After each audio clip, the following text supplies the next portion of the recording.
Hi friends, welcome back to my channel Sudarshana Reddy. నేను వచ్చాను. అందరూ ఎట్లరు మంచిగా, మేము కూడా మంచిగా ఉన్నాము.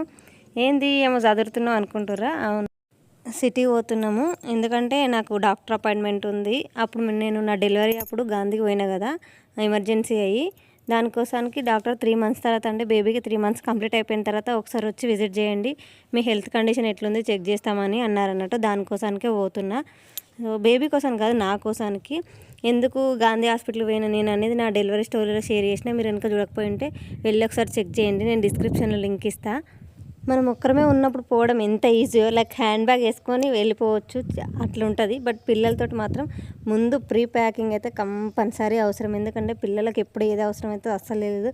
ముఖ్యంగా మెడిసిన్స్, వాళ్ళ ఏమంటారు హాస్పిటల్ లిస్ట్ ఉంటుంది కదా, అదంతా ఖచ్చితంగా పెట్టుకోవాలి.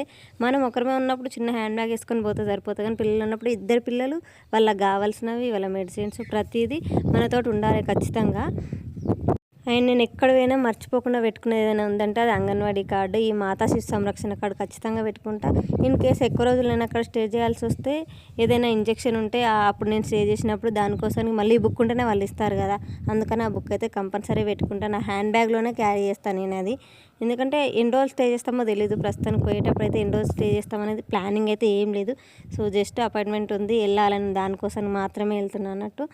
సో లగేజ్ ప్యాకింగ్ అంతా అయిపోయి మాకు ఊళ్ళో బస్సు ఉంటుంది అమ్మ వాళ్ళకి, దానికైతే స్టార్ట్ అయిపోయినాము. మధ్యాహ్నం అట్లా స్టార్ట్ అయిపోయినాము. 2:30కి ఉంటుంది మా అమ్మ వాళ్ళ ఊరు నుంచి, డైరెక్ట్ విలేజ్ నుంచి ఉంటుంది బస్సు. సిటీ వరకు జేబీఎస్ వరకు ఉంటుంది. మళ్ళీ అక్కడ నుంచి ఆటో బుక్ చేసుకొని ఆటోలో వెళ్ళిపోయినాము. మాకు ఇంటికి వెళ్ళేసరికి అరౌండ్ 6:30 or 7 అయింది అనుకుంటా. ఇక ఫుల్ టయర్డ్ అయిపోయినాము. పొద్దున్నే మార్నింగ్ లేచేసి ఇంకా ఆ రోజు మేము వస్తామని ముందు రోజు మా వారికి చెప్పినాము. ఆయన ఫ్లోర్ మాత్రమే క్లీన్ చేసారు, లైక్ కింద ఫ్లోర్ క్లీన్ చేసి మాప్ పెట్టడం అంతవరకే చేసారు. బట్ ఇన్ని 5 నెలలు అంటే ఇన్ని రోజులు, ఇప్పుడు నేను నెల ముందే వచ్చేసిన కదా, సో ఇన్ని రోజులు అంటే 4 నెలలు ఈ రూమ్ను వదిలిపెట్టేసి ఉంటే రచ్చ అయిపోయింది. మ్యాక్సిమం ఆయన చాలా నీట్గా మెయింటైన్ చేశారు. బట్ అయినా ఆడవాళ్ళకి ఎట్లుంటుంది అంటే అంత దుమ్ములాగా అనిపిస్తుంది మన వర్షన్లో అది. సో కొంచెం ఆయన క్లీన్ చేసే కాడికి పైన ఆయన క్లీన్ చేసింది. కానీ డీప్ క్లీనింగ్ అయితే నేను అమ్మ కలిసి ఆ రోజు మార్నింగ్ లేచి క్లీన్ చేస్తున్నాను. నెక్స్ట్ డే ఉండే అపాయింట్మెంట్, దానికి సరే ఈరోజు ఖాళీగానే ఉంటాం కదా అన్నట్టు క్లీనింగ్ అయితే స్టార్ట్ చేసేసినాము. సో మేము క్లీనింగ్ ప్రతిదీ ఇంకా అంటే ఆయనకి వాళ్ళ వరకు వండుకునే వరకు, వాళ్ళు పడుకునే వరకు అంతవరకే క్లీన్ చేసుకుంటారు కదా, ఇట్లా ప్రతిదీ స్టెప్ బై స్టెప్ వాళ్ళైతే క్లీన్ చేయరు.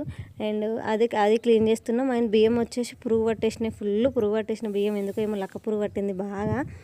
ఇంత చెరిగే కాడికి జరిగినాము, ఎంత జరిగినా పోతలేదు. అవి ఏంటంటే బియ్యంకి రంధ్రం చేసి ఆ బియ్యం లోపల దూరి ఉన్నాయి. అవి మేము జరిగినా కొద్దీ ఆ బియ్యం లోపల పోతున్నాయి. అందుకని అమ్ముండి ఒక పరదేసి దాంట్లో పోయి సాపేసి దాంట్లో పోతే అవే వారిపోయే కాడికి వారిపోతాయి.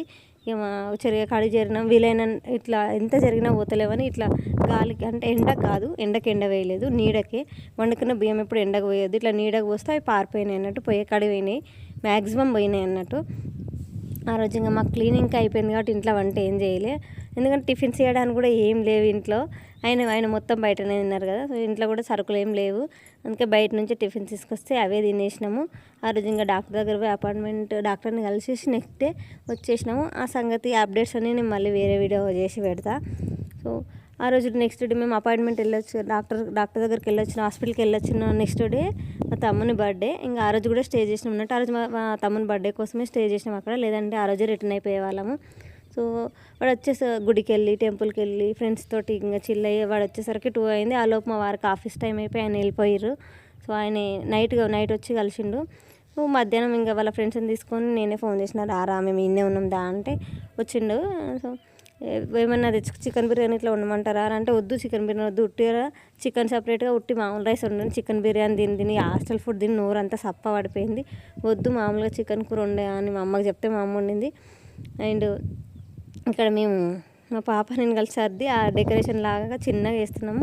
యాక్చువల్లీ అయితే నా బర్త్డేకి తెచ్చింది ఒకటి చిన్నగా చెంకి లాంటిది, ఇట్లా వెనకాల బ్యాక్ డ్రాప్ లాంటిది ఉండే. అది ఏడవైందో ఈ అంగట్లో, అది ఏడబెట్టినో అస్సలు దొరుకుతలేదు. ఎంత వెతికి చిరాకు వచ్చి ఇంకా ఊరుకుని అస్సలు దొరుకుతలేదు. అది ఏడబెట్టినో మళ్ళీ అవసరం లేనప్పుడు దొరుకుతుంది, అది అవసరం ఉన్నప్పుడు అస్సలు దొరకాయి. ఇట్లాంటివి ఏదైనా అవసరం ఉన్నప్పుడు దొరుకుతాయి, అవసరం లేనప్పుడే దొరుకుతాయి. అండ్ ఈ టేబుల్ సంగతికి వస్తే, ఈ టేబుల్ కొనేటప్పుడు అయితే నేను మా ఆయన పెద్ద యుద్ధమే చేసుకున్నాం. వద్దని నేను తీసుకుందామని మా ఆయన. సో ఆయన తీసుకుందామన్నప్పుడు వద్దన్నా కానీ అది మా బర్త్డేలకు పిల్లల బర్త్డేకి నా బర్త్డేకి అన్నిటికీ బాగా యూజ్ అవుతుంది ఈ టేబుల్ అయితే.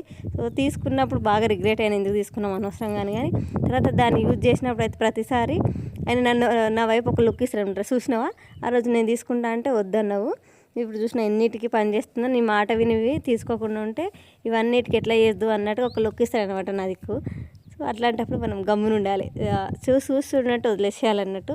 సో వాళ్ళ పిల్లలు వచ్చేసారు, వంట గిట్ల అయిపోయింది. ఇంకా అమ్మ రెడీ అవుతుంది.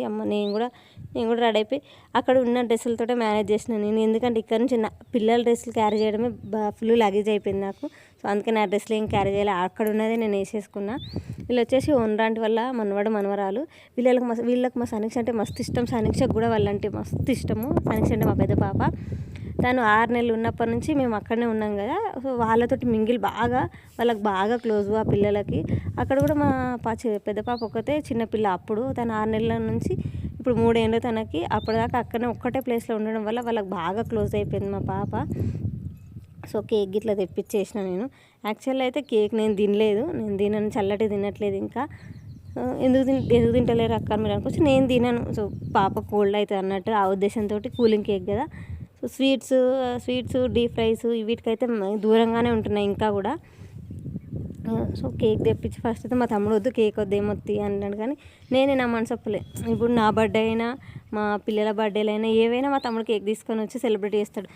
మనసు కూడా అనిపిస్తుంది, కానీ నేనేమో ఇన్నిసార్లు సెలబ్రేట్ చేయొచ్చు కానీ నేను వద్దనగానే మాకు ఊరుకుందని. మనసులో అయితే ఖచ్చితంగా ఉంటుంది, బయటకు వద్దని అన్నా కూడా మనసులో అయితే ఉంటుంది, వద్దనగానే ఊరుకుంది అన్నట్టుగా అనిపిస్తుంది ఖచ్చితంగా. సో నాకు లేదు, వాడు వద్దన్నా సరే నేను తెప్పిస్తానంటే నేను తెప్పించేసిన కేకు. వీళ్ళు ఊరు ఫ్రెండ్స్ అన్నట్టు వాని కోసం సిటీకి వచ్చారు, మా తమ్ముని కోసానికి బర్త్డే సెలబ్రేట్ చేద్దామన్నట్టుగా. ఇక మీరు కూడా అందరు రర్రా రూమ్ కంటే తినిపోదురారా అంటే వాళ్ళు కూడా అందరు వచ్చేసారు. పెద్దమ్మ టెంపుల్ పోయి డైరెక్ట్ ఇంటికే వచ్చేసారు అన్నట్టు.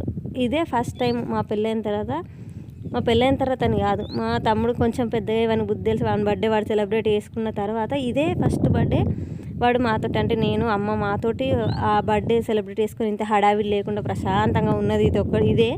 ఎప్పుడు రేపు బర్త్డే అన్న నుంచి ఇంకా హడావిడి స్టార్ట్. పిల్లలు వచ్చి కేక్ కట్ చేపియడం ఇంటికాడ. అసలు వాడు దొరకకపోతుండే, కేక్ కట్ చేపిద్దామంటే కూడా వాడు దొరకకపోతుండే అస్సలు మాకు ఫ్రెండ్స్ తోటి. ఇప్పుడు సిటీకి పోయి కొంచెం ఏమంటారు నిమ్మలానికి వచ్చింది కాబట్టి దొరికింది, లేకపోతే ఊర్లో ఉంటే అసలు దొరకకనే పోతుండే మాకు కేక్ కట్ చేపియడానికి కూడా. ఫ్రెండ్స్ తోటి తిరుక్కుంటా వాళ్ళ ఎంజాయ్లో వాళ్ళే ఉంటుండే, అస్సలు దొరకకపోతుండే. ఇట్లా ప్రశాంతంగా మా అమ్మ ఉండి మా తమ్ముని బర్త్డే చేసింది వాని, అంటే వాడు 17 years అంటే ఇంటర్ అయిపోయిన తర్వాత మాకు దొరికిందంటే ఇదే మంచి ఇంత ప్రశాంతంగా జరిపిందంటే ఇదే. మా అమ్మ అయితే ఫుల్ ఖుషి. సో డాడీ ఊర్లో ఉన్నాడు, మేమైతే హాస్పిటల్ విజిట్కి వచ్చినాం కదా. బర్త్డే కోసం ప్రీ ప్లాన్గా అయితే రాలేదు, లేదంటే డాడీని కూడా తీసుకొస్తుంటుంది. సో ప్రీ ప్లాన్ కాదు కాబట్టి డాడీ వేరే పని ఉండి డాడీ ఊర్లో ఉన్నాడు. మేము బర్త్డే కోసం సో రేపే కదా అని బర్త్డే అన్నట్టు ఆ రోజు కూడా అక్కడ స్టే చేసి మళ్ళీ నెక్స్ట్ డే మార్నింగే మేము రిటర్న్ అయిపోయినాం అన్నట్టు. మన బర్త్డే కోసానికే స్పెషల్గా స్టే చేసినాం. ఇక్కడనే ఉండి ఒకటే తెల్లారితేనే బర్త్డే కదా, పోతే ఏం మంచిగా ఉంటుంది, ఉండి చేసుకుంటే మనకు కూడా ప్రశాంతంగా ఉంటాయి. పిల్లలు కూడా 2 ఉన్నారు కదా.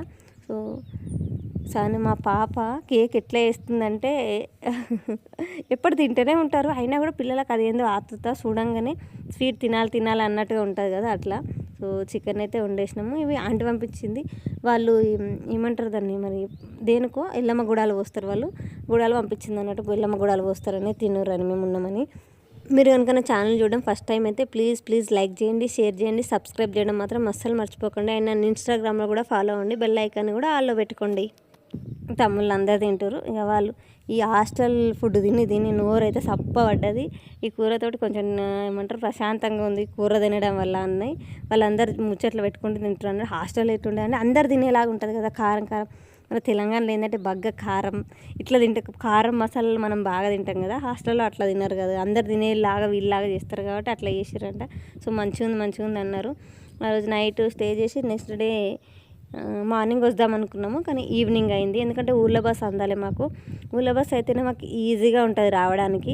డైరెక్ట్ జేబీఎస్లో ఎక్కితే మేము మా రూమ్ నుంచి ఆటో బుక్ చేసుకొని జేబీఎస్కి వచ్చి జేబీఎస్లో మా ఊరు బస్సు దొరికిందంటే మేము ఊరికి వచ్చేదాకా ప్రశాంతంగా వండుకోవచ్చు, ఒక సీట్ దొరికిందంటే.